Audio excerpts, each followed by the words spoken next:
வாழ்த்துறை வழங்க அன்போடு அழைக்கின்றோம்.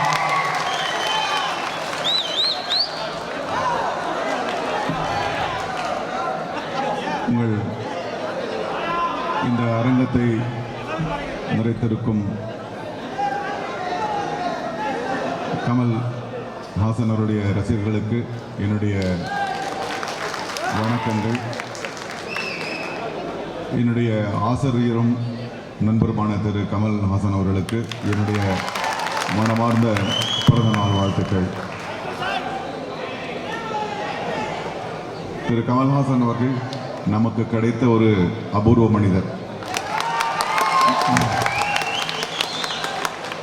இன்றைக்கு இருக்கின்ற சூழலில் பெற்றோர்களின் வளர்ப்பில் பள்ளிகளின் கல்வியில் எல்லோரும் ஒரே கருத்துடைய எல்லோரும் ஒருவரை போலவே இருக்க வேண்டும் என்று பழக்குகின்ற இந்த காலகட்டத்திலே தான் நினைத்ததை சொல்லுகின்ற ஒரு தைரியம், தான் நினைத்ததை சரி என்று வாதிக்கின்ற ஒரு குணம் கமல் ஒருவருக்குத்தான் உண்டு.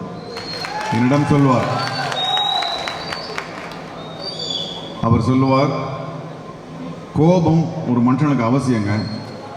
பாரதியார் கிட்ட எனக்கு பிடிச்சது அவர் கவிதைகள் என்பதை விட அவருடைய கோபம் தான் எனக்கு பிடிக்கும். ஏன்னா அந்த கோபம் இல்லைன்னா பாரதியார் கவிதை எழுதியிருக்க மாட்டார். சமூகத்தின் மேலே ஒரு கோபம் வேணும். ஆனால் எல்லாருமே வழக்கமாக நம்ம என்ன பண்ணுவோம், ஒரு பொது மேடையில் வந்தால் சிரிச்சுக்கிட்டு எல்லாருக்கும் நல்ல பிள்ளையாக இருப்போம் தான் பார்ப்போம். ஆனால் கமல் தன்னுடைய முகத்தை மறைத்து வைப்பதில்லை. அவருக்கு முகமூடி கிடையாது. கோவப்பட்டால் கோவப்படுவார். அவர் சொல்லுவார், ஏங்க நான் உங்க மேலே அன்பு காட்டும் போது உங்களுக்கு பிடிக்குதில்லை, அப்போ நான் என் கோபத்தை காட்டினாலும் உங்களுக்கு பிடிக்கணுங்க அது அப்படிங்கிறார். பல விஷயங்கள் நான் அவரிடமிருந்து என்னுடைய வாழ்க்கையில் கற்றுக்கொண்டதுதான். அவர் ஒன்று சொல்வார், யாம் பெற்ற இன்பம் இவ்வையம் பெறணும் என்றதுல நம்பிக்கை இல்லை அப்படின்வாரு. இது என்ன சார் இது இப்படி சொல்றீங்க, நம்மள மாதிரியே சந்தோஷமா உலகம் இருக்கணும் தானே எல்லாரும் சொல்லுவாங்க. இது பல்லாண்டு காலமா இருக்கிற ஒரு விஷயம் தான். இல்லை, யாம் பெற்ற ஞானம் இந்த வையம் பெற வேண்டும், அதுதான் அவர் நம்பிக்கை.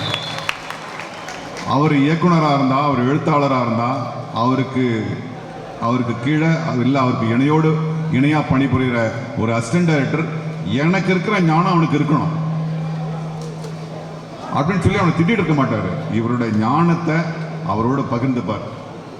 கேட்டா ராஜேஷ், அந்த குணம் ஏன்னா இன்னைக்கு சினிமா துறையில எல்லாமே ஒரு மாயையா இருக்கும்போது, எல்லாமே தனக்கு தெரிஞ்ச வித்தையை மற்றவங்களுக்கு தெரியக்கூடாது, தான் மட்டுமே தெரியணும், எல்லாரும் பார்த்து அதிசயிக்கணும் போது, தான் கற்ற ஒவ்வொரு விஷயத்தையும் முறையாக கல்விப்படுத்தி அதை அடுத்த தலைமுறைக்கு எடுத்து செல்கின்ற சினிமாவிலே ஒரு சிலர் என்று கூட சொல்ல முடியாது ஒரே நபர் திரு கமல்ஹாசன் அவர்கள்.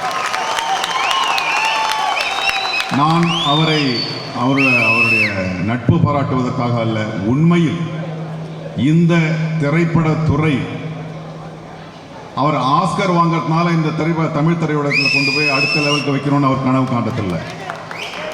அவர் ஆஸ்கர் பத்தி அவர் ஆசைப்பட்டது கிடையாது. அவருடைய ஆசை ஆஸ்கர் படங்களுக்கு இணையாக நாம் படம் எடுக்க வேண்டும் என்கின்ற ஒரு ஞானத்தை இளைய தலைமுறை பெற வேண்டும் என்பதுதான் அவருடைய கோரிக்கை. அப்படிப்பட்ட ஒரு அபூர்வ கலைஞரின் இந்த பிறந்தநாள் விழாவில் வெகுநாள் கழித்து நான் இந்த பிறந்தநாள் விழாவில் கலந்து கொள்கிறேன். எனக்கு உண்மையில் மிகவும் மகிழ்வாக இருக்கிறது, பெருமையாக இருக்கிறது. அந்த பெருமையை உங்களோடு பகிர்ந்து கொண்டு விடைபெறுகிறேன். நன்றி, வணக்கம்.